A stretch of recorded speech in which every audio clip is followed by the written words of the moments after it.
19 Nights in the Fort vient de sortir une toute nouvelle mise à jour et nous avons de toutes nouvelles quêtes quotidiennes. Donc, voici comment ça marche. Dans le lobby, vous avez cette toute nouvelle machine que vous pouvez lancer et qui vous donne 3 quêtes aléatoires que vous pouvez terminer pour quelques gemmes. Regardons quelques-unes des quêtes que j'ai obtenues. Il est indiqué d'avoir plus de 100 déchets dans votre établi d'artisanat et cela va me récompenser avec 5 diamants et un feu. Et il est indiqué d'utiliser un pinceau pour peindre un meuble et ensuite il est indiqué d'utiliser un outil de développement de compétences pour améliorer un outil au niveau 3. Voici donc les quêtes. Je pense que vous pouvez les relancer pour obtenir des Robux. Mais je ne pense pas que cela en vaille la peine. Mais ce n'est pas pour ça que nous sommes là. Nous sommes là parce que la classe vampire est enfin améliorée. Nous allons donc la tester. Donc, comme vous pouvez le voir, la classe vampire commence maintenant avec une faux de vampire. Bon, commençons par le tester. On va essayer sur le loup normal. Ça a l'air plutôt cool. Avec 2 tirs, le loup est mort. Essayons sur le loup alpha. Si on utilise la méthode de la lance, c'est-à-dire tourner autour de ses ennemis puis les frapper, je pense que ça devrait marcher. Et vous pouvez voir que j'ai réussi à tuer ce loup alpha en seulement 3 tirs. Donc, pour l'instant, ça a l'air plutôt cool. Et en plus, ça vous soigne aussi. Avant, la faux était une classe plutôt inutile. Mais maintenant, au moins, c'est mieux que de ne rien avoir du tout. On va donc tester ça un peu plus. Si vous jouez en solo avec une classe de vampire, c'est plutôt pas mal. Pas super cool, mais c'est plutôt pas mal à ce stade avec cette ruche.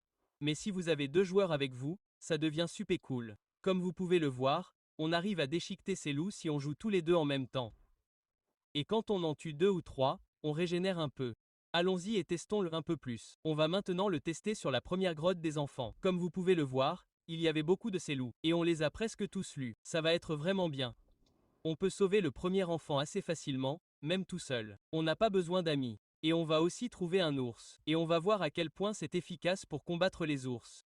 Je pense que ça ne va pas être super hop, mais bon, on peut essayer. Donc, le loup alpha, c'est assez facile de tuer ces loups agaçants avec ça. Et j'en vois un là. Alors, on va commencer à le frapper. Cookie et moi allons commencer à l'attaquer.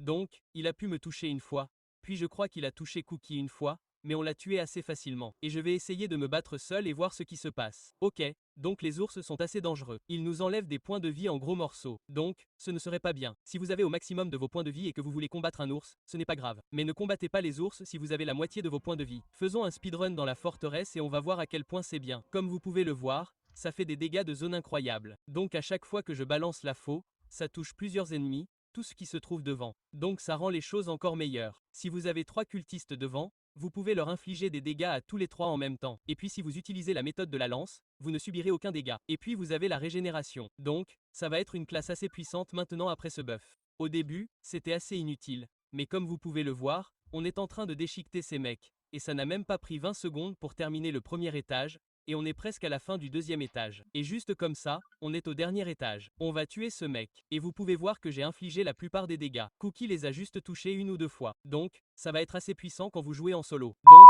vous n'avez pas besoin d'un ami tout le temps.